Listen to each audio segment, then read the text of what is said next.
Kok masih muda berani nyalek gitu? Nah iya itu. Nyalek gratis kok. Hah? Nyalek gratis. Masa? Ya iyalah. Jadi caleg gratis? Mau menang ya mahal. Oh, Cuman kan gitu. kalau mau nyalek doang gratis, semua orang bisa. Oh ya, jujur aja. Oh Keluar jadi duit nggak? kalau yang menang itu pasti bayar ya? Makanya saya langsung bikin video, saya bantah itu. Tidak mungkin pemilih rasional di Indonesia itu 50% kalau kampanye yang paling diinginkan itu adalah kampanye gimmick. Ini kan kemarin kan ada Pak Jokowi ini tiba-tiba keluarin statement nih bahwa presiden itu boleh ikut berkampanye juga. Iya, iya. Menurut Pak Guru kayak gimana sih? Dalam undang-undang nggak jadi masalah, dalam etika itu parah.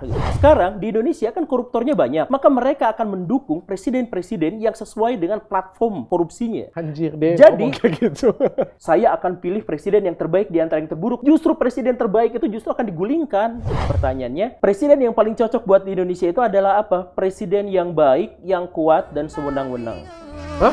Cukup dengan tanya Dokter Richard. Hari ini aku mau bahas tentang kewarasan memilih. Apakah masyarakat Indonesia masih waras atau tidak? Bersama narasumber saya hari ini Pak Guru Gembul. Wah, luar biasa. Thank you Pak Guru sudah datang sini Pak Guru. Iya. Sama ada satu lagi Bro Faris Gamal. Wow. Beragama. Beragama. Umur berapa lo? 30. 30. Nyalek. Banyak yang umur lebih muda jauh. Dia tadi masuk pintu, gue bilang umur berapa lo? Gue bilang kan, gue udah tua dia bilang. Anjing. Dia udah tua, gue apa? Cuman dikira berapa, Dok? Enggak, makanya gue lihat masih muda banget. Kok masih muda berani nyalek gitu? Nah iya itu. Nyalek gratis kok. Hah? Nyalek gratis. Masa? Ya iyalah. Hah? Masa sih? Jangan bohong. Jadi sebagai caleg gratis. Oh. Jadi caleg gratis. Mau menang ya mahal. Oh, Cuman kan gitu. kalau mau nyalek doang gratis, semua orang bisa. Oh ya, jujur aja. Oh Keluar jadi duit nggak? kalau yang menang itu pasti bayar ya? Modal. Ya kan mau nyalek gratis. Iya, Tapi iya, kalau iya. mau menang bayar. Mau menang modal, bukan Oh. modal. Kata siapa Pak nyalek gratis Pak? Tergantung partai ya Pak. Oh iya betul, setuju. Tapi Anda gratis. Saya gratis. Anda gratis. Karena belum begitu laku ya. Partai baru kan. Oh iya, partai Pernah baru. kesini kan. Partai orang. baru ya. Iya. Kalau partainya sudah terkenal nanti nggak gratis Ang? Kalau saya tetap gratis. Saya hebat soalnya. Ya sekarang banyak yang muda-muda kan, jadi ketum aja masih muda Nah, gitu kan. aku pengen tanya Pak Guru dulu nih. Apa? Kira-kira kalau ngeliat Bro Gamal kayak gini nih, 30 tahun nih, banyak kan caleg-caleg muda lain kan? Mampu nggak sih? Ya nggak jadi masalah. Jadi usia itu bukan menentukan mampu atau tidak mampunya kan. Banyak orang-orang yang usia muda karena sudah keliling dunia, sudah banyak baca buku, dia punya pengalaman lebih banyak daripada orang yang tidak banyak baca buku dan tidak pernah keliling dunia walaupun usianya lebih tua. Oke. Ya, jadi apa yang ada di dalam otak itu sebenarnya tidak berbanding lurus dengan usia yang dia miliki. Nggak ada masalah? Nggak ada masalah. Tapi kan kedewasaan emosional kan diukur dari umur. Nggak, kedewasaan umur itu, dewasa atau anak-anak itu, kan itu adalah urusan biologis, seksual kan. Oke.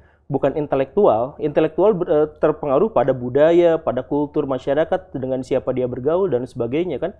Kan kalau misalkan secara biologis kan Pak Dokter tentu saja lebih tua. Yang dimaksud dengan dewasa dan anak-anak itu hanya ukurannya itu adalah kemampuan dia dalam reproduksi. Itu saja. Kalau anak-anak berarti dia tubuh makin gede tapi belum bisa melakukan reproduksi. Kalau sudah dewasa berarti dia sudah bisa reproduksi dan nggak bisa tumbuh gede lagi. Berarti sudah dianggap dewasa. Itu kan jadi dewasa dari kecil itu. Memumpunin nggak? Coba lihat dulu Bro Gamal ini. Memumpunin nggak ini? Ya nggak bisa lah kita lihat hanya dengan tampangnya aja langsung dia ini atau Jadi enggak. kayak gitu. gimana cara lihat anak muda kayak gini punya memumpunin atau tidak? Nah, ini kelemahan terbesar kita dalam menghadapi pemilu. Jadi ketika kita berhadapan dengan orang-orang seperti ini yang nyalek ini, Kita ngomong di depan dia pula. Kayak gue penjahat. ya enggak. Iya. Ya, jadi maksudnya kita sama-sama berjenggot nggak kayak dia. Nggak, jadi ya untuk menemukan calon yang pantas dan bagus itu kan kita membutuhkan banyak sekali informasi. Gitu. Sekarang yang bertarung dalam kontestasi pemilu ini, yang caleg di berbagai itu aja ada 8.000 gitu. Kalau misalkan dipisah-pecah menjadi bagian-bagian dari kita baca satu-satu, bacaan yang kita baca pun belum tentu akurat menjelaskan tentang karakter dan profil dia gitu. Oke. Banyak ijazah yang palsu kan, banyak yang Itu beneran. apanya? Ada ijazah palsu gitu-gitu. Ya ada udah jadi rahasia umum, atau ada yang Dia guru Pak, jangan dilawan. Dia tahu banyak ijazah palsu. ada ijazahnya asli, tapi itu hasil katrolan, ada Iya, yang kayak oke. gitu. Dan ada bahkan beberapa dulu kalau sekarang mah nggak tahu. Ada beberapa universitas yang menyediakan ijazah Beli, udah banyak yang kayak gitu. Berarti Jadi riwayat pendidikan tidak menjadi tidak menjadi faktor mutlak dong. enggak. Oke, pertanyaan dasar jadi kayak gimana kalau kita lihat Bro Gamal ini kira-kira memumpuni atau tidak? Lihat kinerjanya, lihat rekam jejaknya, lihat apa kontribusi dia terhadap masyarakat sebelum dia nyalek. Oke, Anda mendapat promosi di sini. Terima kasih, ini mahal ini. Apa kontribusi Anda sebelumnya? Saya ini aktivis perhubungan. Oke. Di TikTok saya banyak tuh aktivis perhubungan pokoknya lah. Jadi sumbangsinya apa? Soal perhubungan. Ada. Kalau mau di-track TikTok itu banyak tuh. Banyak orang yang sadar gara-gara nonton TikTok saya tentang berhubungan ya. Berhubungan apa? Perhubungan. Perhubungan apa? Perhubungan apa, Pak? Perhubungannya soal jalanan. Contohnya. Contohnya gini. Contohnya saya paling nggak suka sama orang-orang yang suka parkir depan rumah di pinggir jalan tuh. Anjir, itu kayak gitu punya lu. Itu berhubungan. Iya. Oh. Ada lagi apa? Ada lagi, misal katakan kita ke minimarket, ada tukang parkir, pungli-pungli. Itu berhubungan juga. Ada paoga-paoga. Itu juga perhubungan juga. Dia kan pungli sebenarnya nggak boleh. Itu cara kita melihatnya itu mumpuni kah? Iya. Oh, lihat kayak gitu. Sampai sejauh kita bisa menakar kredibilitas dia dalam kontribusi dia terhadap masyarakat. Jadi misalkan nih, Pak Dokter, kontribusinya terhadap masyarakat apa? Ya jelas dokter, punya produk-produk, punya apa, itu kan kontribusi terhadap masyarakat. Dari mulai produknya, bagaimana cara menjualnya, bagaimana membuat kenyamanan, apa, itu semua bisa dilihat oleh masyarakat. Dan kalau misalkan itu dijadikan modal, saya mau jadi Menteri Kesehatan, itu silahkan, itu udah punya portofolio dalam konteks itu. Gitu. Oh, oke. Nah ini portofolionya yang tadi itu, beliau aktivis, beliau influencer, sudah menunjukkan, saya bukan kampanye ya, tapi setidaknya, maksud saya orang ini sudah memiliki portofolio sehingga masyarakat secara terbuka bisa melihat, walaupun sekali lagi ya, kalau di depan kamera, di belakang beda lagi. Kita nggak tahu soal itu gitu ya. Cuman setidaknya ada yang bisa dijadikan rujukan oleh masyarakat untuk itu. Oke, yang terlihat lah ya. Yang terlihat. Bro Gamal, apa tujuan lu nyalek? Gini dok, pertama ya. Boleh tanya terus terang gitu ya? Saya klarifikasi dulu nih. Di DPR di Jakarta ada 106 orang yang kepilih. Oke. Nggak harus semuanya ngomongin pendidikan, kesehatan, ekonomi. Nggak harus semuanya ngomongin gituan. 106 orang ini bisa beda-beda. Saya maunya masuk Komisi B kalau bisa milih, kalau menang ya. Komisi B itu soal perekonomian. Ada perhubungan di situ. Jadi kalau dibilang cuma perhubungan, iya cuma perhubungan. Tapi itu nggak sepele karena nggak harus semua ngomongin kesehatan. Ada banyak komisinya gitu loh. Ada 106 orang, masa kita sama semua ngomongin pendidikan? Oke. Harus ada sebagian spesifik tertentu ya. Tiap komisi harus ada komisi. Harus ada representasinya dong itu kan. Oke, tujuan lu tapi pengen majuin di bagian perhubungan tadi. Iya, saya pengen bikin Jakarta. Ini kan saya tinggal di Jakarta. Saya pengen kota saya sesuai yang saya mau gitu. Sesuai yang benar menurut saya gitu. Oh, oke. Pak Guru, aku pengen tanya soal kayak gini ya. Terakhir kali kan kita ketemu, masih ingat ya kita ketemu di Jakarta Utara? Iya. Kita kan ngobrol terakhir kali itu adalah soal pendidikan. Dia ini ngomong, Pak Guru ini ada ngomong dengan saya. Dia bilang jangan-jangan masyarakat Indonesia ini sengaja dibuat bodoh katanya. Karena ada faktor-faktor tertentu. Nah ini ada hubungannya di topik ini. Aku pengen tanya sih sebenarnya. Nanti aku tanya juga dengan Bro Gamal ya. Standar kecerdasan orang Indonesia sekarang ini bagaimana sih? Agak ngeri sih. Ya agak ngeri, tetapi ya kita main data aja lah ya. Kita main data. Kecerdasan manusia di seluruh dunia itu cenderung menurun, tetapi dengan menurun. Tetapi dengan personalisasi yang lebih menguat, dengan spesifikasi dan spesialisasi yang lebih menguat, tetapi secara umum kecerdasan itu menurun. Karena sejak tahun 80-an banyak peran-peran yang biasanya dilakukan oleh otak itu tergantikan oleh teknologi. Karena itu, otak kita itu bukan turun kecerdasannya, potensi kecerdasannya sama, tetapi tidak banyak digunakan lagi. Jadi misalkan begini, orang dulu capek-capek belajar bahasa Inggris, sekarang ada Google Translate, yang membuat makin keinginan si otak untuk di-push untuk bisa bahasa Inggris, tertahan, nggak usah, udah ada Google Translate, misalkan yang seperti itu kan. Kemudian orang-orang dulu melakukan heuristik, mencari sumber, itu banyak sekali kemana-mana, itu kesulitan luar biasa. Generasi sebelum kita, orang-orang bikin skripsi, bisa sampai pindah pulau, nyari sumber satu buku doang. Sekarang, googling gitu.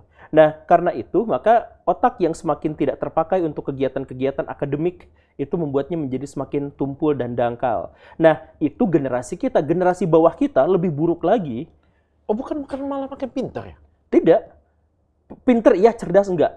Jadi gini nih, kita bedakan antara pintar dengan cerdas. Yang dimaksud dengan pintar itu adalah banyaknya informasi yang ada dalam benak kita. Nah, Itu pintar kan? oke. Banyak sekali informasi. Ah. Cerdas itu adalah bagaimana kemampuan dia dalam menyerap informasi, menggunakannya. Oke. Jadi informasinya banyak atau sedikit. Kalau pintar, kalau cerdas, seberapa cepat dia menangkap dan bagaimana cara dia menggunakannya. Itu cerdas. Oke. Nah, kepintaran manusia sekarang itu lebih tinggi karena akumulasi pengetahuan, informasi bisa didapatkan dari manapun. Tetapi bagaimana cara dia menyerapnya dan bagaimana cara dia menggunakannya turun drastis. Turun drastis. Drastis turun. Makanya sekarang aplikasi yang paling banyak, misalkan kita punya handphone, tetapi kita menggunakannya dengan apa? Scroll YouTube Short, scroll TikTok.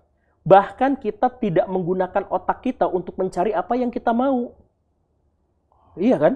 Dulu kita mau nyari sesuatu harus keluar pulau. Sekarang kita gak usah nanya ke Google, ngomong gini kan, kalau dulu masih ngetik. Dia yang mencari tahu Dia apa mau langsung otak nyari tahu. kita. Iya. Jadi TikTok itu gitu kan? Short YouTube itu gitu. Jadi tiba-tiba emang suka, tiba-tiba suka. Dibantuin. Habis lah itu si hormon rasa suka kita tuh, hormon kesukaan kita tuh diperas setiap hari itu gitu. Dan akhirnya apa? Ya kan dorongan untuk mencari cerdas itu gara-gara kita punya passion, punya minat. Oke. Pak dokter, kenapa bisa sampai senang jadi dokter kayak gini? Kayak ada minat untuk jadi dokter. Oke. Bayangin anak-anak kita minatnya habis. Gara-gara hormon kesukaannya habis, gara-gara sudah dirujak terus-terusan sehari 4 jam nonton TikTok dan short YouTube gitu. Kalau menurut Bro Gamal gimana, Bro? Kalau menurut saya kalau cerdas ya, saya nggak punya datanya nih. Cuman kalau kita nggak sumbu pendek, kita cerdas tuh menurut saya sih. Iya. bener. Banyak orang terlalu hidup di bubble-nya sendiri. Ini saya omongan Pak Gugem di videonya tuh. Kan karena tadi algoritma. Jadi kita kan hidup di bubble kita sendiri kan. Contoh katakan ada satu politisi punya YouTube. YouTube-nya kena hack sama Bitcoinan. Oke. Tapi komen-komen di Twitternya itu, wah ini ulah rezim. Nah, itu menunjukkan cerdas atau Nah, goblok. itu dia hidup di bubble-nya sendiri bahwa semua hal di dunia ini kalau ada yang salah rezim gitu loh. Oh, iya. Itu kan sumbu pendek. Dia di bubble, dia kan hidupnya di bubble-nya aja, dia nggak pernah melihat di luar bubble-nya Oh, kan. berarti bukan pinter, bukan cerdas, bukan bodoh, tapi ada orang yang sumbu panjang, sumbu pendek. Iya, menurut saya itu emosional sih, kepintaran emosional gitu ya. Oke. Masa semua salah rezim kan aneh juga. Orang YouTube-nya yang dihack gitu. Berarti kalau orang sumbu pendek kayak gini juga berarti masih banyak orang yang kurang begitu cerdas dong di Indonesia. Gimana ngomongnya? Ya pokoknya karena hidup di bubble-nya sendiri, karena tadi algoritma kali Pak Gugem ya. Di antaranya. Jadi mainnya di bubble-nya sendiri aja. Jadi yang muncul di dia adalah semua kejahatan rezim, semua kesalahan rezim. Pokoknya jadi dia kejedot tembok pun salahnya rezim gitu jadinya. Oh, oke. Dan gimana cara kita membedakan bahwa itu berita tersebut tuh memang rezim atau enggak rezim? Ya makanya jangan sumbu pendek, begitu ada sesuatu dicek dulu, jangan langsung komen gitu loh maksudnya. Oke. Jangan hanya karena emosi lagi marah-marah sama, waduh ini harga bensin naik 100 perak, pokoknya semua salah rezim, gua hajar pokoknya gitu. Itu kan sumbu pendek, harus panjang sumbunya gitu loh. Oke. Bapak Bro Gamal ini ya pilih 02 ya? Saya suka Prabowo. Iya. Tapi saya juga suka Anies kok. Anda 02 kan? Saya 02. Partai Gelora kan? Iya, tapi dulu saya Berarti coblos Anies. Bro Gamal sudah berpihak ya? Ya, mungkin ya. Kayak badan disalahin partai nanti, Pak. Ini di depan kamera, Pak. Oh iya. Pak Fahri 02, salam 2 jari. Kalau Ini Guru Gembul pilih siapa? Enggak, saya belum berpihak. Kemarin saya misalkan, jadi kemarin kan saya duet sama Pak Rocky gitu. Langsung orang-orang, wah ini 01 nih, kan ini ya. Terus saya setuju sama IKN. Wah 02 nih. Kemarin saya misalkan mengkritik Pak Gibran, wah 03 nih ya. Jadi orang-orang masih pada gitu. Tapi sampai sejauh ini saya memang belum mengambil keputusan, bukan ngajak golput ya, tapi belum mengambil keputusan sampai saat ini saya pilih yang mana. Belum ada yang seret. Bagi saya saya mohon maaf ya pada calon-calon itu banyak kecacatan dalam tindakan, dalam karya yang pernah mereka lakukan sebelumnya, sehingga saya merasa kesulitan untuk menemukan titik yang lebih baik gitu. Termasuk 02 ya. Termasuk 02. Termasuk 02. Tapi kalau misalnya ada yang satu yang harus dicoret, Kalau dipilih belum tahu, tapi kalau dicoret satu sudah pasti bisa dong. Wah, belum asli belum. Asli belum. Belum ada satu pun. Belum ada satu pun. Belum asli. Jadi sampai sejauh ini masih relatif mengambang-ngambang gitu lah. Jadi kemarin ada sebuah survei yang menyebutkan bahwa setengah dari pemilih di Indonesia itu pemilih rasional. Dengan anggapan bahwa yang dimaksud dengan pemilih rasional itu adalah orang yang memilih ketika dia melihat visi misi platform. Masa sih? Katanya seperti itu. Makanya saya langsung bikin video, saya bantah itu. Tidak mungkin pemilih rasional di Indonesia itu 50% kalau kampanye yang paling diinginkan itu adalah kampanye gimmick. Kayak mana maksudnya yang gimmick tadi, Pak Guru? Jadi maksudnya gini. Dulu Pak Prabowo itu ketika dia kampanye, dia menyampaikan dengan orasi-orasi yang bernada militer, dengan wajah dan gimmick yang sangat militeristik, suara yang tegas, yang kuat, ekspresi yang datar dan cenderung untuk mengintimidasi, begitu kan? Dan sekarang sebaliknya, gemoy, lucu, suka berjoget dan sangat aktif di TikTok ininya. Nah, sebenarnya Pak Prabowo yang beneran tuh yang sekarang atau yang dulu? Atau mungkin berubah. Tetapi apapun itu, yang ditonjolkan sekarang adalah gimmick Pak Prabowo yang seperti itu. Bahwa Pak Prabowo itu adalah gemoy dan sebagainya. Dan itu meningkatkan elektabilitasnya. Karena kan sekarang 56% pemilih itu adalah kalangan muda. Dan kalangan muda nyambungnya ternyata yang seperti itu. Artinya apa? Bukan soal Pak Prabowo-nya benar atau salah dengan gimmicknya itu. Artinya ketika ada tim sukses yang menggunakan gimmick seperti itu dan terbukti efektif, orang suka, berarti kebanyakan orang tidak berpikir secara rasional. Berarti belum rasional dong? Iya, kan maksudnya gitu, logikanya begitu. Gitu. Oke. Bro Gamal, menurut lu pemilih kita sudah rasional belum sih? Ya, kalau Prabowo aja berubah berarti kan banyak yang nggak rasional sekarang. Saya dulu 2014 pilih Prabowo, 19 pilih Prabowo. Sekarang saya swing voter. Lah, lu gimana sih? Karena Prabowo bukan seperti yang saya pilih dulu yang tegas, gebrak-gebrak meja gitu loh. Berarti dia nggak swing voter. Oh enggak. Dia nggak swing voter. Dia Oh, enggak, saya swing voter. Saya masih menimbang-nimbang. Lah kan udah caleg. Nah, caleg gratisan emang saya bisa dipaksa, iya. saya nggak digaji kok. Boleh ya kayak Boleh gitu. lah. Masa saya nggak Berarti 02 sudah lu coret dong? nggak dicoret. Swing voter pasti bisa milih siapa aja kan, nggak berarti dicoret. Cuman saya lebih suka Prabowo yang dulu. Oke, kalau lebih sekarang lu lebih suka yang mana? Saya masih punya hati sama 02, cuman belum ajak gitu, belum ajak milih gitu loh. Oke, alasan lu kenapa sih nggak milih 02? Bukan belum milih, mungkin Ya, belum milih ajak. 02. Ya karena saya dulu pilih presiden ada dua pilihan dulu kan, yang merakyat atau yang tegas. Saya dulu pilih yang tegas. Saya demennya yang begitu kebetulan. Prabowo sekarang gimmick yang tonjolinnya kan bukan ketegasannya, tapi kan kegemoyannya gitu. Oke. Kurang cocok aja gitu. Oke. Bro, aku mau tanya ya, kalau lu kan nyalek nih kan, berarti kan punya visi misi nasionalis daripada gue lah ya. Gue kan kagak nyalek kan. Gue pengen tanya dong, kalau yang lu lihat sekarang keputusan MK itu menurut lu benar atau salah sih sebenarnya? Kalau saya sih nggak terganggu ya, biasa aja. Kalau saya nih pribadi, ya biasa aja sih. Itu keputusannya menurut lu benar atau salah? Pokoknya saya sih biasa aja lah kalau saya. Saya sih biasa aja. Nggak ngerasa gimana-gimana gitu, ya udahlah gitu. Jawaban cari aman. Emang bener tapi ya. Jawaban cari aman. Pak Guru gimana Pak Guru?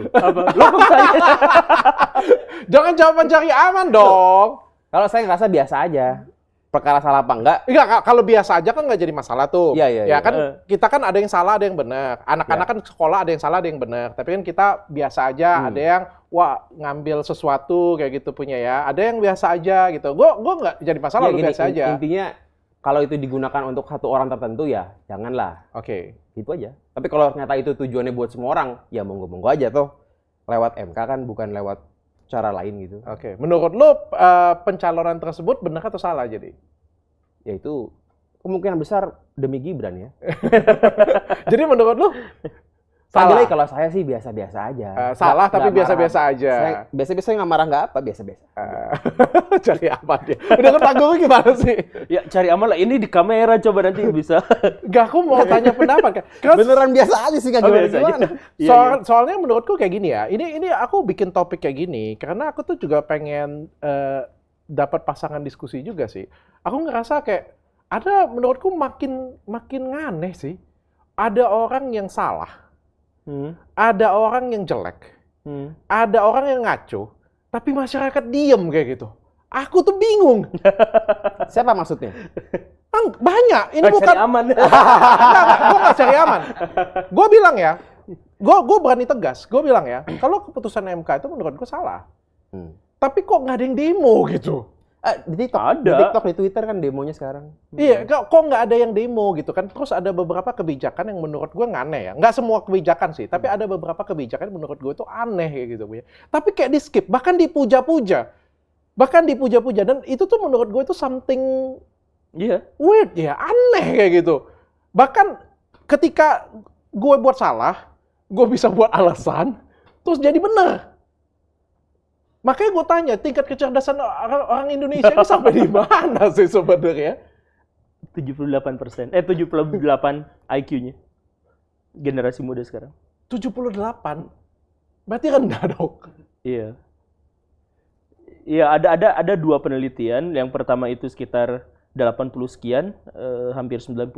Yang satu lagi 78.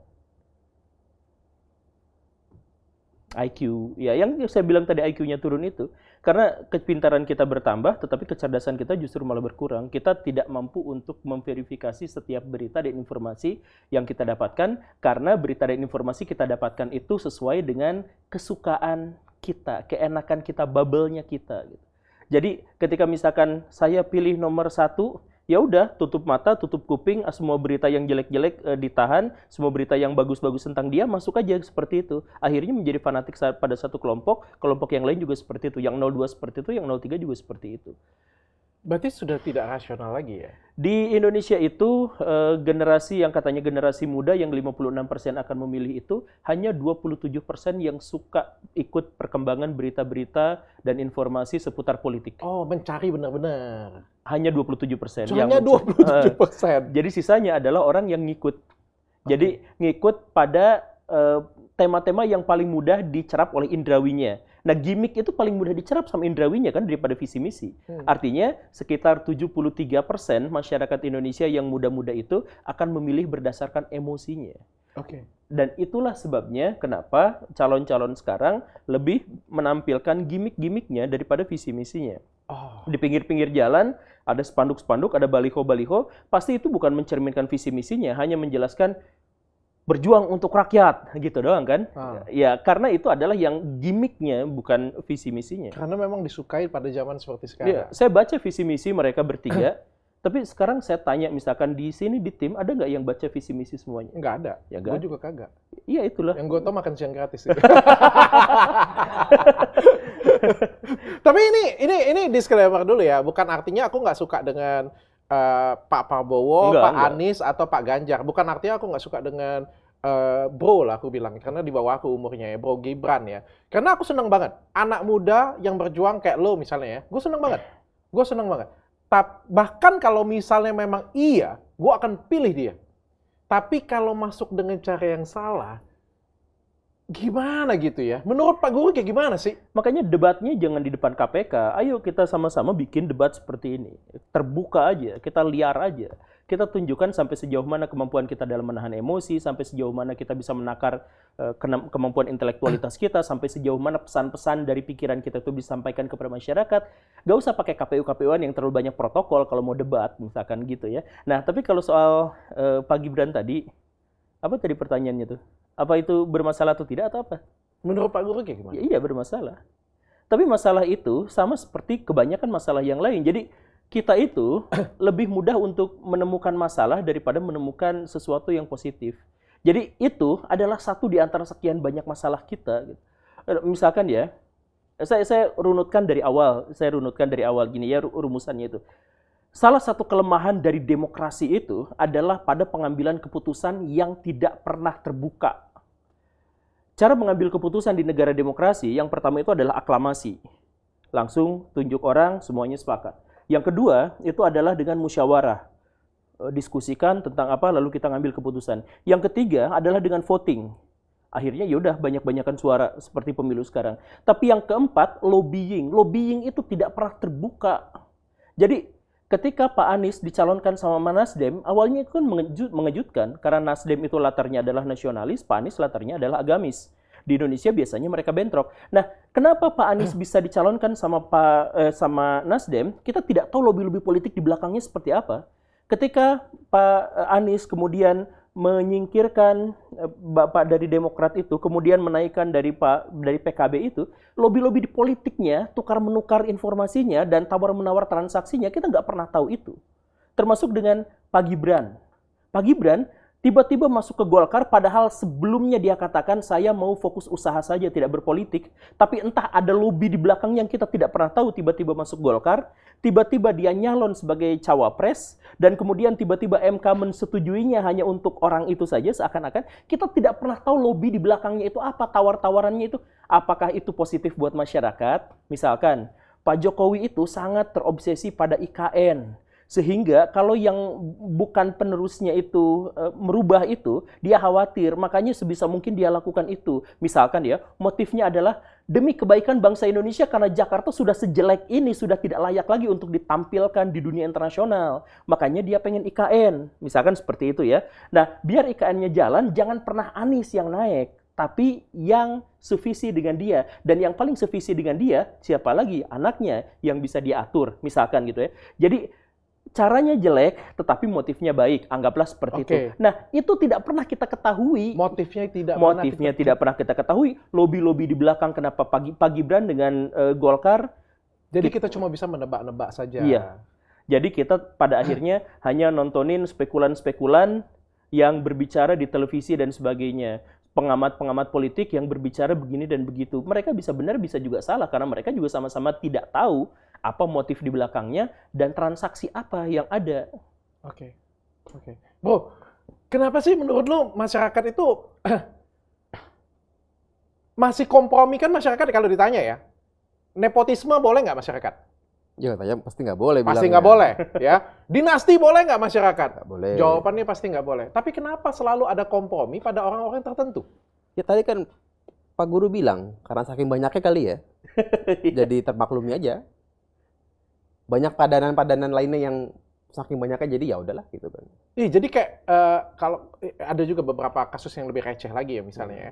Misalnya nggak boleh apa ya? Nggak boleh apa sih? Nggak boleh mencuri misalnya, nggak boleh berbohong atau nggak boleh selingkuh deh. Tapi kalau ganteng masih dimaafin kalau di Indonesia. Kadang memang suka double standard emang. Nah, bisa katakan tidak boleh mencuri. Tapi begitu ketangkap di TikTok orang pada kasihan semua. Lah bagaimana nih orang mencuri gitu kan? Gimana kita mau kasihan terus jadi gimana? Sama kayak soal perhubungan. Pungli nggak boleh, pungli kan nggak boleh kan pungli. Itu kan itu kan premanisme. Yes. Orang akan berdalih dengan double standardnya. Ya kan cuma nyari kerja buat makan aja bang gitu. Lah nggak boleh pungli.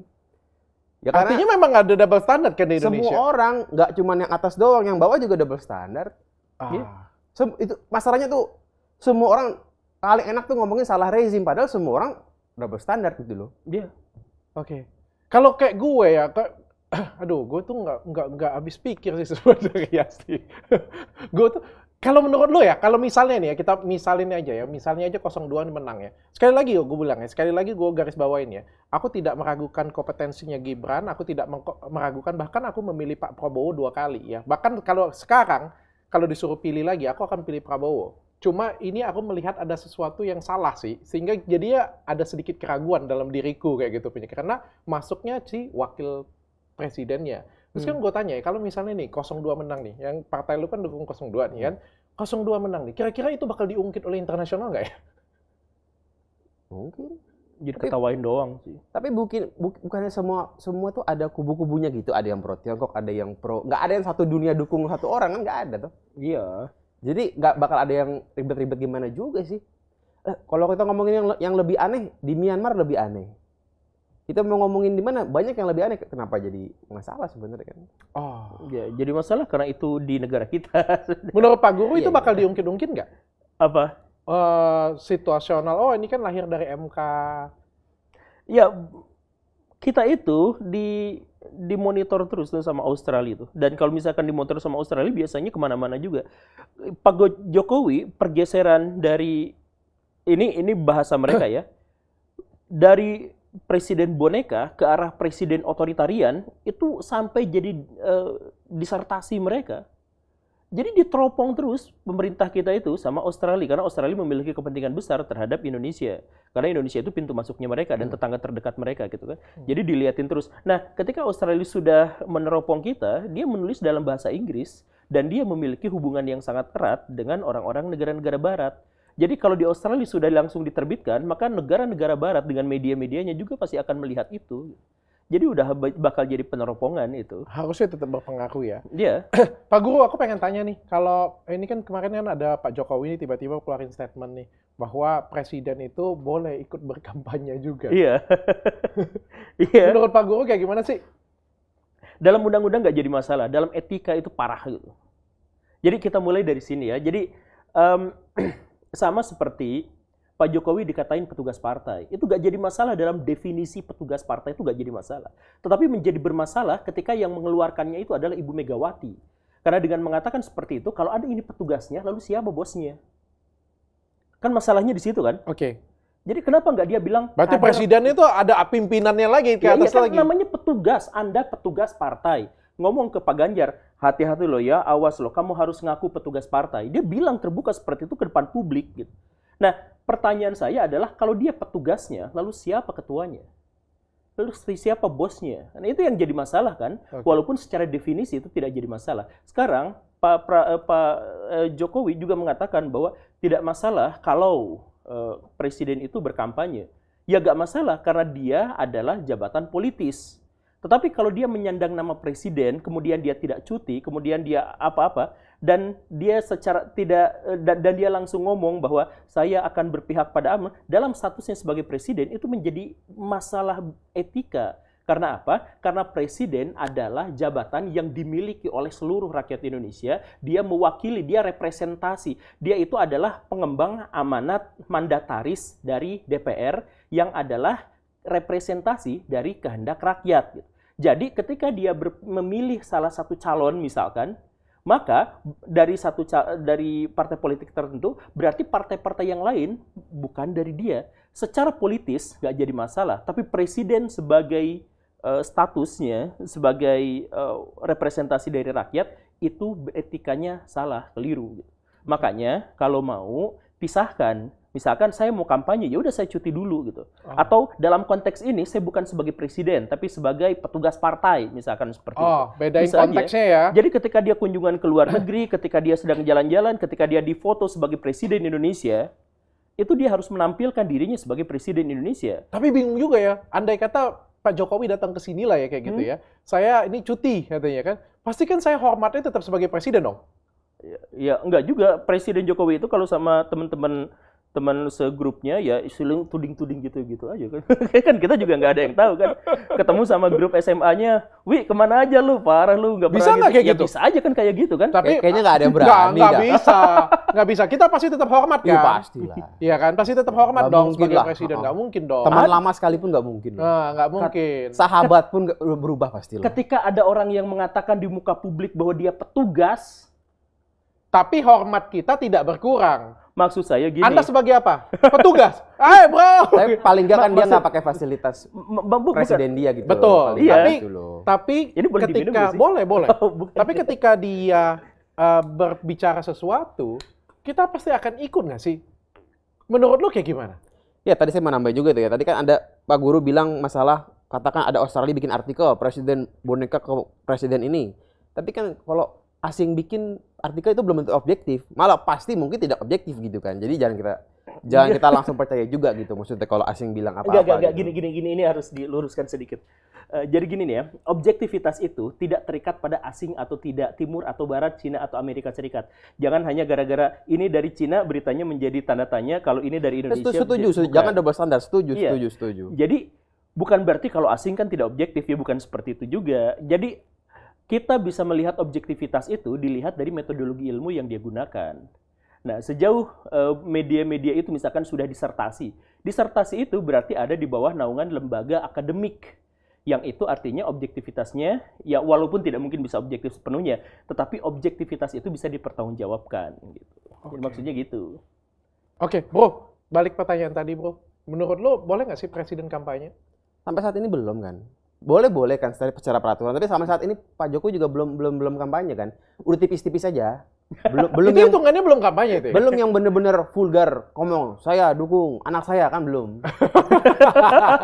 Kalau sampai begitu mungkin ada sesuatu kan gitu. Tapi itu bukannya kemarin itu menurut lu nggak tersirat seperti itu? Ya tersirat. Belum yang gamblang gitu. Oh, kan. belum yang gamblang. Masih apa sih ya masih belum lah, masih belum gamblang gitu. Tapi menteri juga boleh katanya. Tapi gini loh, ada orang yang hanya misalnya dia pendukung Ganjar nih. Hah. Hanya dia akan berubah jadi dukung Prabowo kalau Jokowi itu benar-benar gamblang. Kalau masih ngambang begini masih Gimana ulang? kalau Pak Jokowi belum gamblang, Ah. yang sekarang dukung Ganjar, masih banyak yang akan stay di Ganjar gitu. Oh, Kan Pak Jokowi ini kan maksudnya kan pengen ngambil ceruk dia di Ganjar gitu di maksudnya. PDIP ya? Iya, maksudnya gitu kan. Ah. Kalau Pak Jokowi nanti sudah gamblang, mungkin bakalan banyak tuh yang pindah gitu ke Prabowo. Tapi kan sekarang belum gamblang. Baru Oke. gamal sekarang. Apa tuh? Belum gamblang, baru gamal.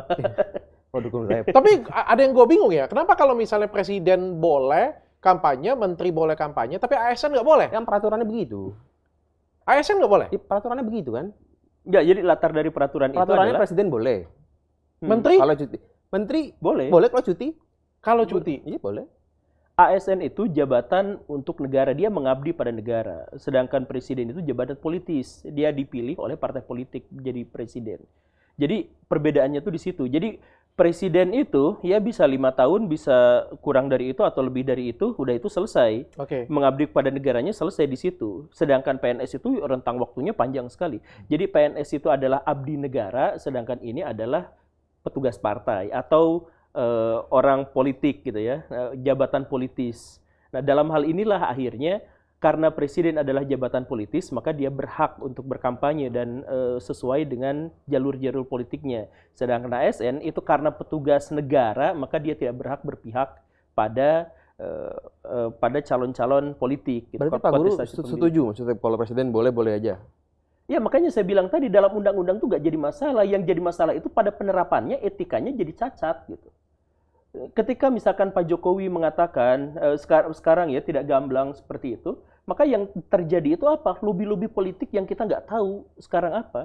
Kan sekarang itu ketika survei-survei semuanya sudah menaikkan Pak Prabowo di puncak 30% lah, 40% lah, 50% lah suara gitu. Sekarang atmosfer politik kita itu bukan lagi akan memenangkan apa nanti, bukan. Tapi setelah putaran pertama, apa?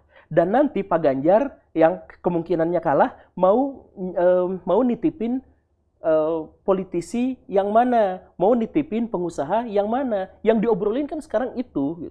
Jadi lebih panjang lagi pikiran mereka tuh.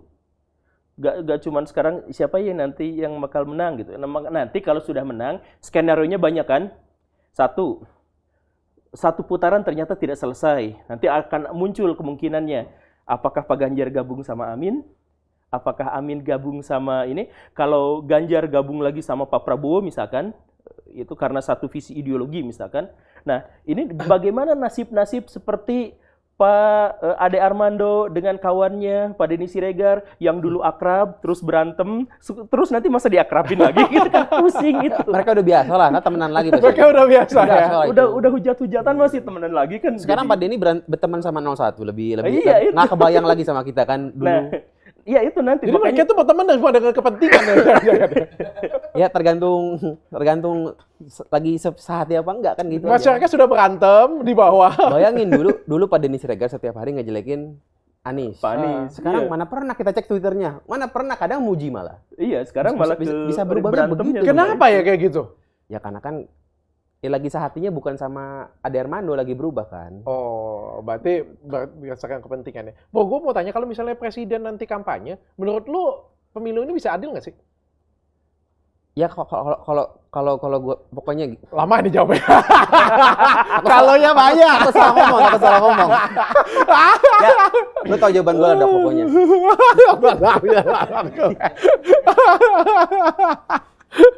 Menurut Pak Guru. Ini nih, raja itu nggak mungkin ngasih tools pada orang lain, peralatan yang dia miliki untuk mendongkel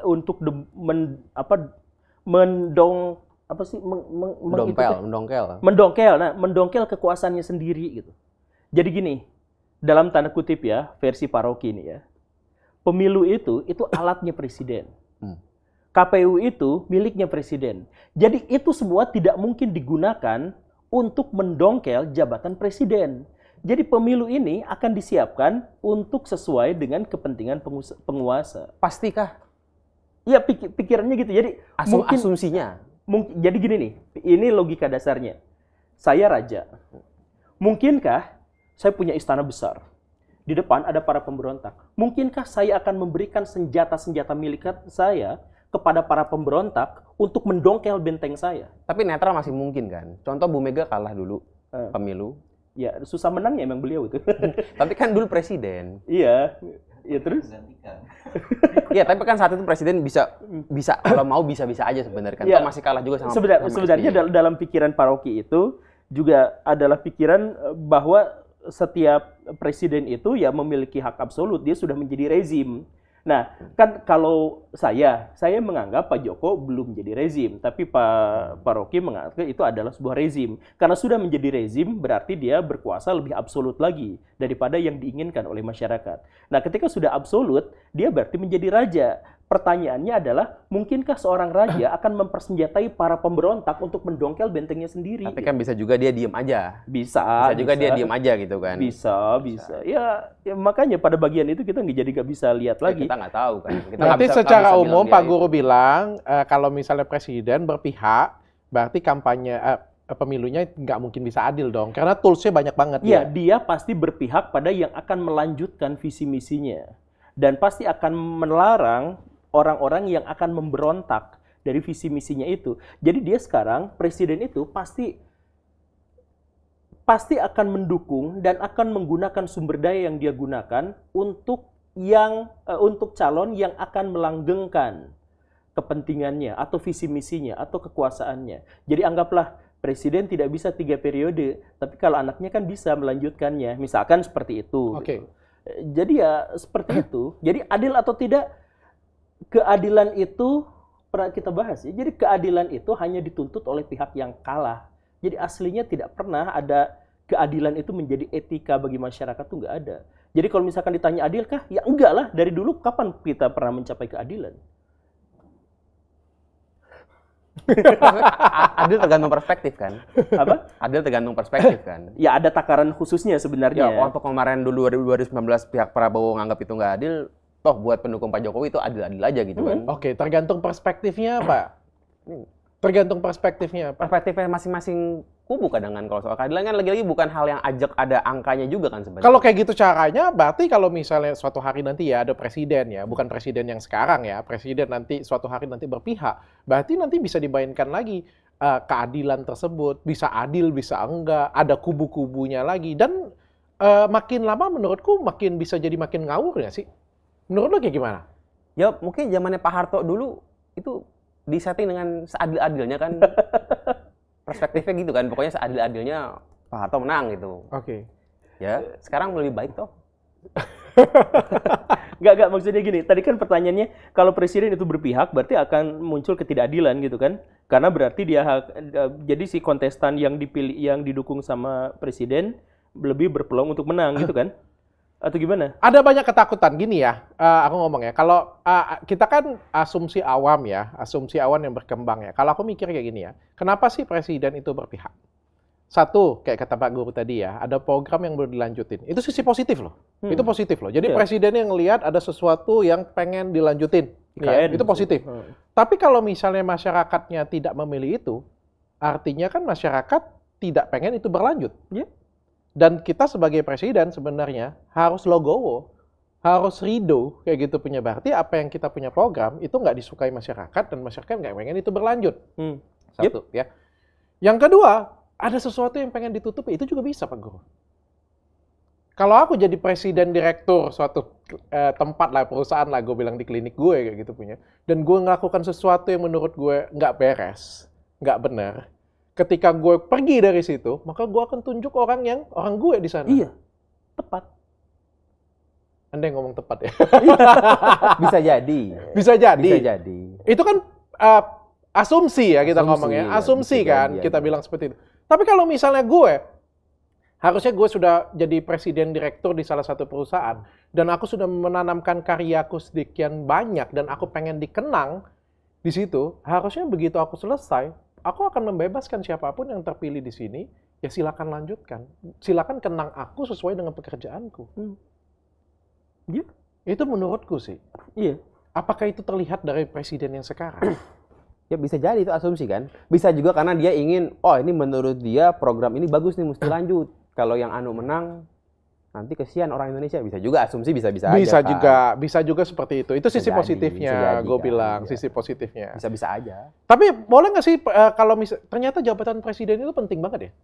Iyalah, penting lah. Bisa- Dia bisa keluarin satu peraturan yang dia tanpa ke DPR kok dia bisa bikin perpres gitu kan. Bisa buat peraturan sesuai dengan apa yang kepentingan. Sesuai apa yang dia inginkan.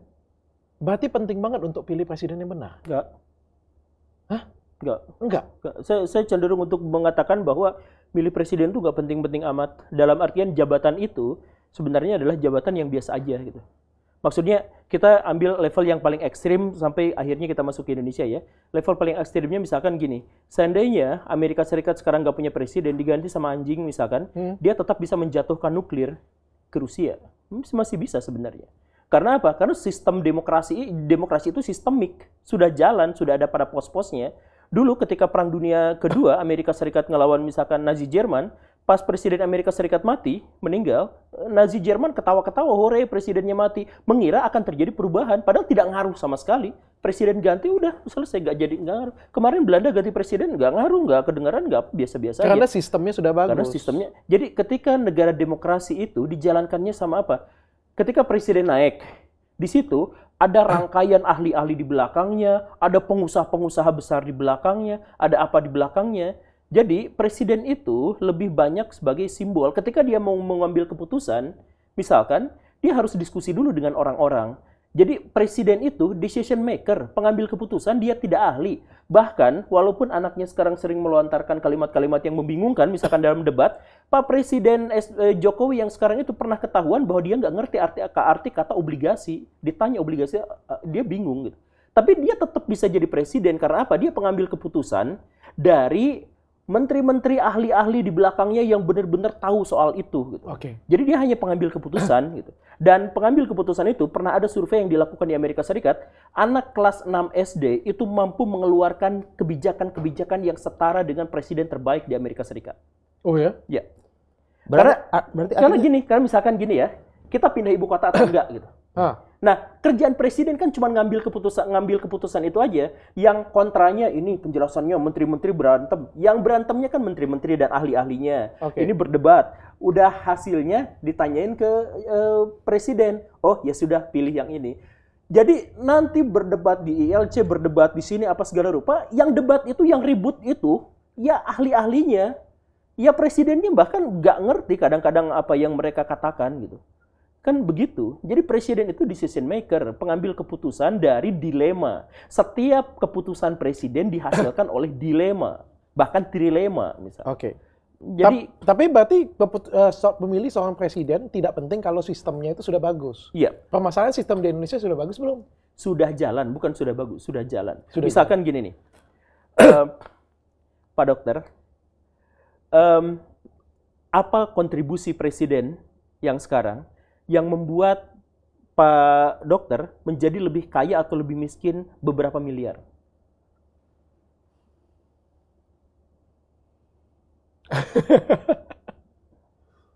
Apa? Jadi maksudnya seandainya presidennya bukan itu, apakah kekayaannya akan bertambah atau berkurang beberapa miliar? Ya kita kan nggak tahu juga gitu. Iya. Iya. Jadi tetangga saya tukang bakso misalkan, ganti presiden berkali-kali dia tetap jadi tukang bakso gitu. Oke. Jadi maksudnya adalah kita itu kebanyakan dibangun dalam sebuah pemerintahan besar yang simbolnya itu adalah presiden. Jadi presiden itu di situ sebagai simbol. Seandainya simbolnya kita cabut, misalkan kita di kelas ada Garuda Pancasila gitu, Garuda Pancasilanya dicabut, kelasnya tetap jalan. Oke. Jadi presiden itu simbol yang mempersatukan, yang siapa ke arah mana telunjuk kita ditudingkan untuk menyalahkan itu ke presiden. Ke arah mana puji-pujian kita diarahkan atas kemajuan sebuah bangsa kepada presiden. Tetapi presiden sendiri itu sebenarnya adalah representasi dari banyak sekali kepentingan di belakangnya. Yang seandainya dia jatuh, ngik gitu ya, ya udah akan ada orang lain yang bisa mengontrol itu. Oke, paham aku, paham. Bro Gamal, sosok presiden seperti apa sih yang sebenarnya negara ini butuhkan saat ini? Presiden yang sekarang yang kita butuhkan. Kalau saya sih pengen ngeliat 20 tahun lagi ya. Saya pengen ngeliat kita tuh bisa bangga nih pakai laptop Indonesia. Bisa bangga pakai motor Indonesia. Sekarang udah ada laptop Indonesia. Udah ada, cuman kan Dr. Richard nggak mungkin pakai. Oke. Motor Indonesia udah ada. Lagi-lagi dokter nggak mungkin pakai. Oke. Ya, saya pengen yang berani bisa 20 tahun lagi anak saya kalau ulang tahun saya kasih laptop Axio gitu. Itu yang saya pengen tuh. Tapi kalau ngomongin presiden kan bisa mempercepat undang-undang IKN, dia kan berarti punya power juga kalau dia pengen. Contoh juga misal katakan gubernur. Dulu Ahok pernah bikin peraturan bahwa kantor di Jakarta tidak boleh lagi pakai di rumah. Mesti di domisili perkantoran. Itu kan bisa membuat tadi yang orang udah bangun kantor bagus-bagus di perumahan, dia jadi terganggu kan. Akhirnya dia mesti ninggalin kantor rumahnya itu, dia mesti sewa tempat di gedung. Menurut saya bisa juga ngaruh kekayaannya Dr. Richard dan segala macam, meskipun tidak semua orang terpengaruh ya. Tapi Itu kebijakan bersama sebenarnya, tim di belakang, bukan betul, satu orang. Betul. Tapi kan akhirnya yang berani ngambil keputusan yang nggak populer, katakan contoh Ahok itu berani dulu kan. Enggak, yang kebijakan Pak Jokowi itu kan harus minta izin dulu sama Ibu Mega. Enggak, dulu gak gitu. Saya mau nyalon izin dulu kan gitu. Tapi ya. katanya sekarang kan nggak komunikasi lagi, berarti nggak minta izin. Iya, iya. karena udah nggak komunikasi. Dan tadi kan Pak Guru bilang sistem demokrasinya kompleks. Berarti kalaupun mau curang tidak bisa full menjangkau semua. Karena kan semua kepentingan di belakang beda-beda. Nah betul ya? itu. Iya, Jadi kan akhirnya tidak bisa diatur. Misal Pak Jokowi maunya katakan misalnya ya maunya Mas Gibran. Toh tidak mungkin semua di belakangnya juga akan manut 100% Siap, juga loh. kami- Kalau sekarang menteri-menterinya juga banyak yang udah mau rumor-rumornya mau keluar kok, maksudnya gitu loh. Oke. Ya, Jadi nggak serta-merta absolut nggak juga. Gitu. Harusnya ya, kalau sistemnya bagus. Pasti kok, pasti nggak absolut kok. Lah menteri yang paling dekat, menteri yang di bawahnya langsung aja banyak yang akhirnya mau keluar. Mahfud MD sekarang jadi lawannya Gibran toh. Kenapa mau keluar? Menurut Rumornya nggak tahu, itu kan rumornya nggak tahu. Ya mungkin biar lebih mantap kali bahwa nih saya punya etik nih kalau jadi menteri harusnya meskipun boleh tapi harusnya keluar. Gitu. Oke. Mungkin mau menunjukkan itu kali. Oke, Pak Guru, apa sih sosok presiden seperti apa sih yang dibutuhkan oleh masyarakat Indonesia saat ini? tepat itu adalah pertanyaan yang diajukan pada Aristoteles 2500 tahun yang lalu. 2300. Jadi pertanyaannya adalah, tapi pertanyaan dia sebenarnya adalah mana yang lebih baik di antara sistem-sistem yang ada. Kemudian Aristoteles mengatakan semua sistem itu mau oligarki, bukan oligarki, mau aristokrasi, mau demokrasi, mau apa, itu tidak ngaruh di situ. Yang paling berpengaruh itu adalah siapa presidennya, siapa pemimpinnya, siapa rajanya. Jadi bukan sistemnya apa, tapi siapa. Kalau demokrasi dipimpin oleh presiden yang mencela-mencela, ya nggak bagus juga. Tapi kalau misalkan otoritarian dipimpin sama raja yang jahat, ya nggak bagus juga. Jadi, nah pertanyaannya, presiden yang paling cocok buat di Indonesia itu adalah apa? Presiden yang baik, yang kuat, dan sewenang-wenang. Hah? Ya? Oh, presiden yang baik, yang kuat, dan sewenang-wenang. Iya. Jadi kalau Indonesia mau maju, kita tuh butuh tangan besi. Dan tangan besi itu, jadi misalkan ya, bayangkan kalau sekarang koruptor, misalkan ya, diadilinya aja susah, masuk ke pengadilannya aja susah. Ya udah, datangkan presiden yang baik hati, yang nyewa sniper, tolong bunuh dia sekarang juga. Emang terlalu kejam sih, emang terlalu jahat. Mungkin ini juga sesuatu yang layak untuk didiskusikan. Tapi untuk efisiensi, jadi gini, demokrasi itu tidak cocok untuk negara berkembang. Demokrasi itu cocok untuk negara maju yang sudah mapan. Karena apa? Karena demokrasi itu akan melanggengkan kebiasaan.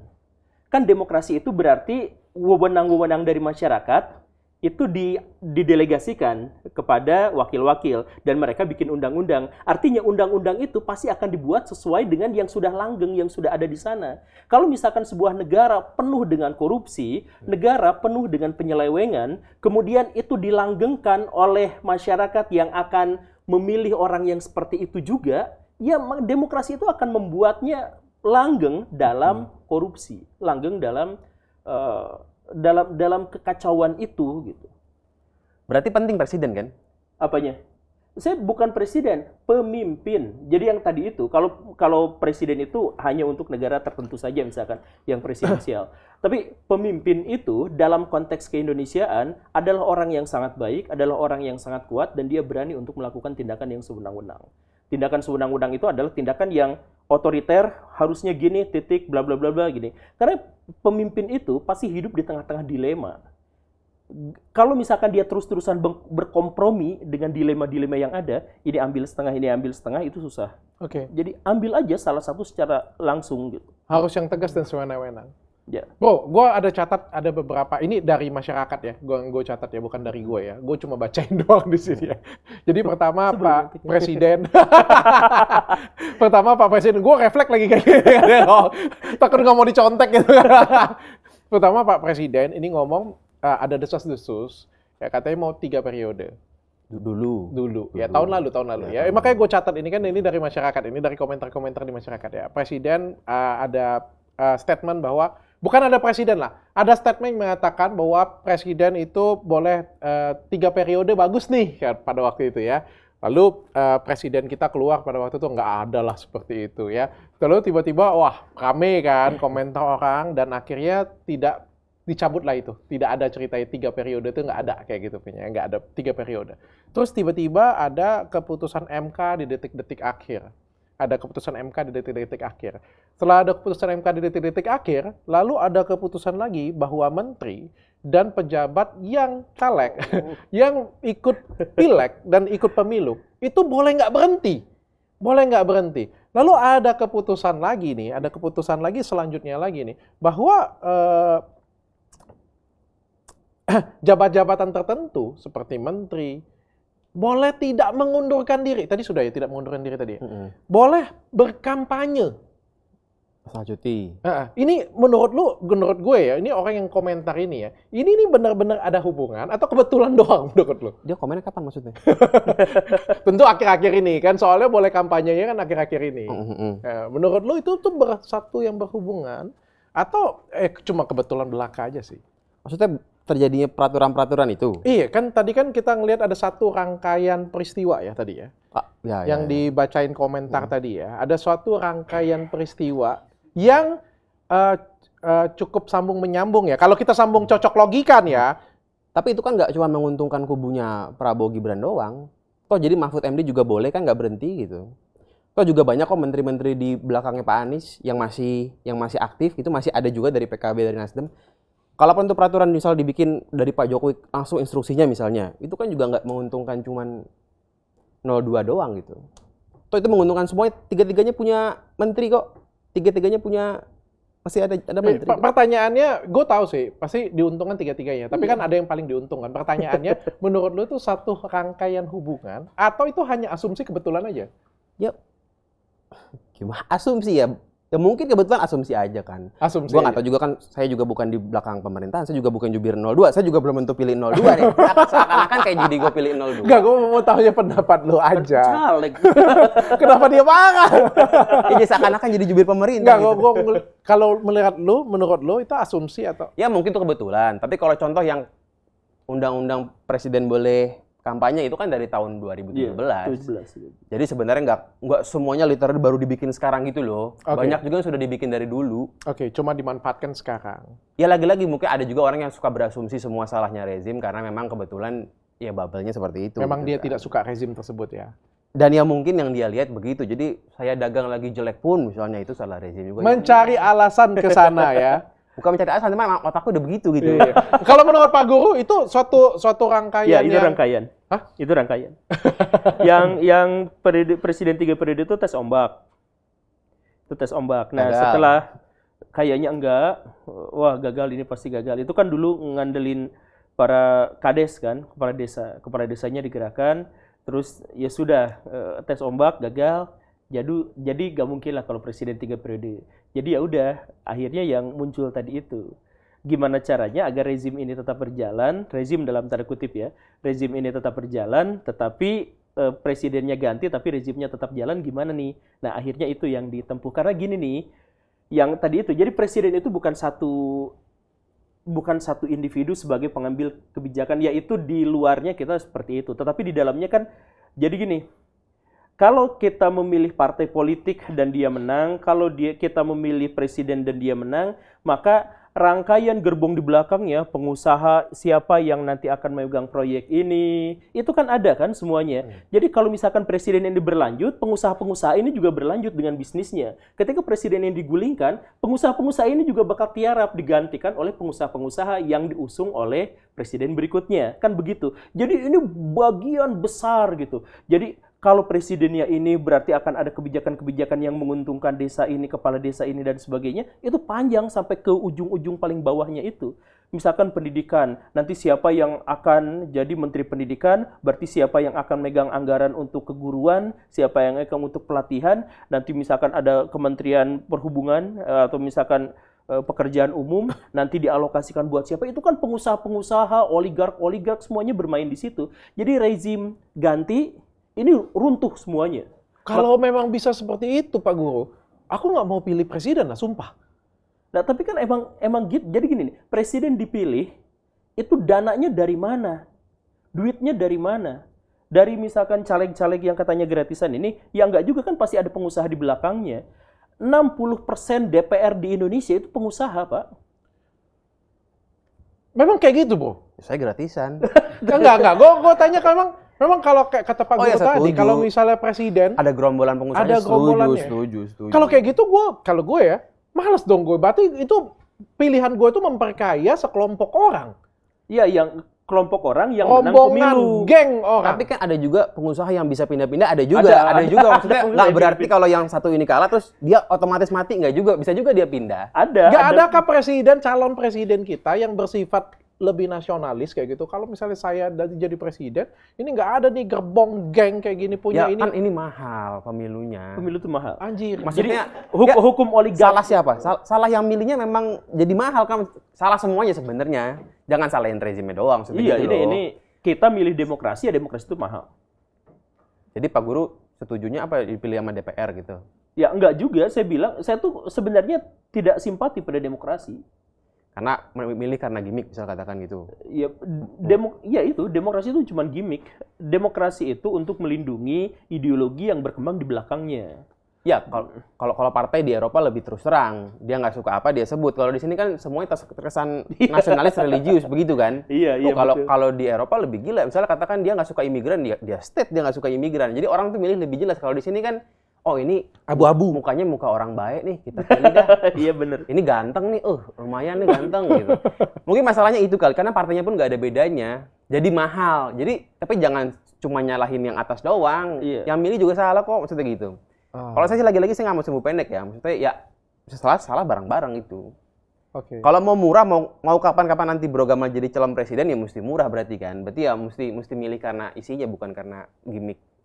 Orangnya baik atau Gue ada gimana pikiran gitu. satu ya. Kita kan sama-sama tahu di pemerintahan ya. Ada mungkin beberapa pekerjaan ya yang mungkin sumber ladang apa ya? Lu pernah kepikiran nggak sih kalau misalnya ada satu nih ya, baik, nggak ada dosanya misalnya kan, mengajarkan kebaikan, nggak ada dosanya, selalu mengajarkan kebaikan terus ya. Suatu hari bekerja di pemerintahan, kira-kira tetap dia baik ya? Iya bisa aja dia baik. Kira-kira tetap bisa baik nggak ya? Soalnya misalnya kayak gini ya, Pak tersebut ya, pilih tender kayak gitu punya. Kira-kira tendernya itu bisa bersih nggak ya? Terus saya kemarin nonton podcastnya namanya Haikal Hasan tuh, yang Babe Haikal Hasan itu. Oh, ha. Dia bilang karena dia pilih siapa, akhirnya dia suka nggak dapet tender, kata dia begitu. Iya. Jadi itu ngaruh gitu kan maksudnya kan. Nah, Nah kalau yang terpilih ya bisa nggak juga kan. Iya. Nggak harus berarti semuanya karena ada main kan. Nggak 100% semua karena ada main kok terjadi semua itu. tidak 100% Ya, semua. pastilah. Oke, berarti masih ada yang bersihnya lah ya. Saya sih selalu mikir begitu Berarti ya. kita bisa harus berpikir positif dong. Saya nggak mikir hitam putih. Berarti di antara 3 presiden itu, 3 calon presiden tersebut, carilah yang tidak begitu banyak kepentingan. Nggak Untuk juga. dirinya sendiri atau untuk gengnya sendiri. Pertimbangannya juga bukan cuma itu sih. Pertimbangannya adalah gini nih. Ini di sistem negara demokrasi ya. Presiden yang baik itu adalah presiden yang pasti akan digulingkan oleh masyarakatnya. Kalau masyarakatnya nggak baik. Jadi masyarakat kan pasti akan milih sesuai dengan apa yang dia mau. Makanya saya pernah ngomong di podcastnya ini juga, begini nih sistemnya. Demokrasi itu satu orang mewakili satu suara.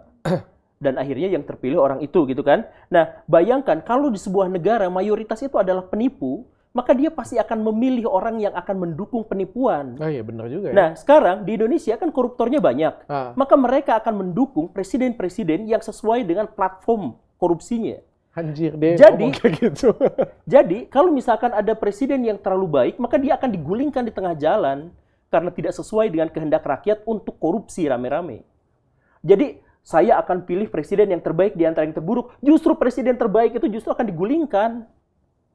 Kan pikirannya itu, Jadi, bukan hanya gimana, pikirannya Pak Guru? mana yang... Jadi berpikirnya yang saya cuma mengkoreksi, jadi pikirannya bukan hanya saya akan memilih presiden yang terbaik. Belum tentu, presiden yang terbaik justru bisa aja digulingkan, difitnah, dihabisin, dijelek-jelekin, dikorek-korek aibnya segala rupa, dijatuhkan harga dirinya, kemudian digantikan oleh orang lain, kan bisa aja. Oke, jadi kayak gimana caranya kita milih presiden yang baik? Tipsnya? Saya sebenarnya punya teori yang unconfirm gitu. Apa? Cuman saya takut salah ngomong. Ya nggak apa-apa, Gini. ngomong aja. Katakan contoh misal Korea. Korea itu kan bisa maju karena ada Samsungnya, ada LG-nya, ada Hyundai-nya gitu kan. Tapi kan di belakangnya itu ada oligarki-oligarkinya. Iya. Ini saya ambil omongan dari omongan Guru Gembul. Guru Gembul pernah bilang, kalau kita mau maju, jangan kasih uang ke rakyat bawah, tapi ke yang bos-bos besarnya. Betul kan ya? Kalau Iya, salah iya. tolong dikoreksi.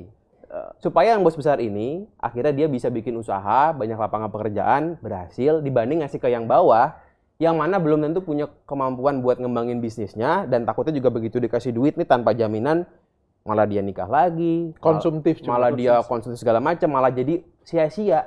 Contoh dapat duit misalnya kur tanpa pinjaman, Oke, tiba-tiba dia pakai buat main judi online. Katakan ada oknum yang begitu. oke. Duitnya malah lari ke Kamboja. Hmm.